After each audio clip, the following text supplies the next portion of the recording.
Hi guys, welcome to my channel.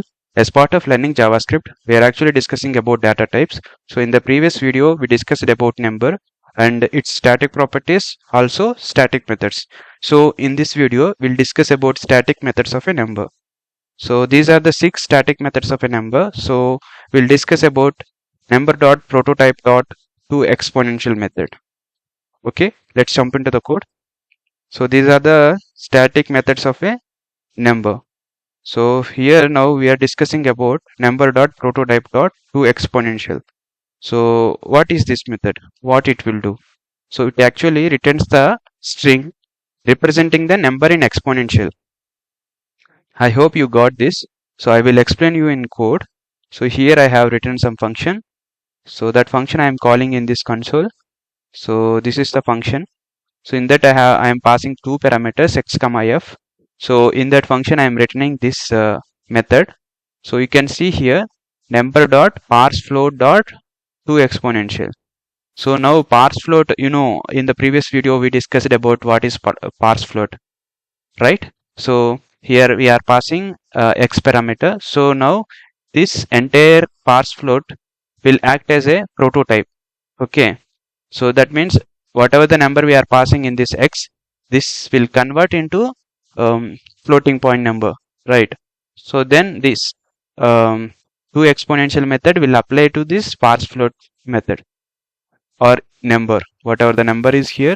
For that number, this to exponential method will apply, and we are passing f parameter. See, in the x parameter we are passing a number, in the f parameter we are passing number 5. What will happen? We'll see. Line number 197. You can see here. So what do you observe? So actually to exponential method will return the string representing the number in exponential. So it is so I will show you that what is the data type of that. So it is the string data type. So it is representing the number in exponential. This is exponential. I hope you understood. And we have passed this 5, right, as a parameter in the exponential. What it means is after the point how many numbers we want.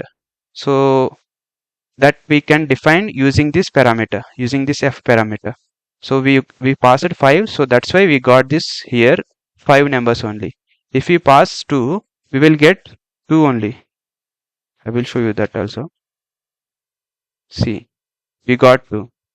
If you want to more, like I will pass 10.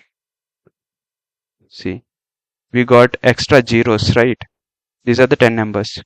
So if you want to control the numbers after the point, you can use this method. Okay, if you are passing the string, what will happen?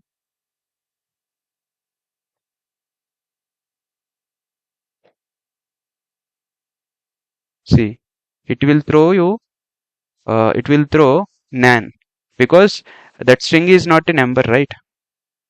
I hope you understood about this. So I will show you another examples also. Here you are seeing this. So I have one number and I have assigned to constant variable. So for that variable will act like a prototype now. For that prototype we are using this exponential method, and in this method we are not passing anything. That's why we will get entire number. See, we are getting entire number in exponential format, and the data type is string. Okay, in the next one, in the line number 214, we are getting 4 numbers because we applied parameter 4 only in the exponential method. Okay, 2 exponential method. Here we got 2 because we applied 2 only. Okay, I hope you understood about this concept. Thank you.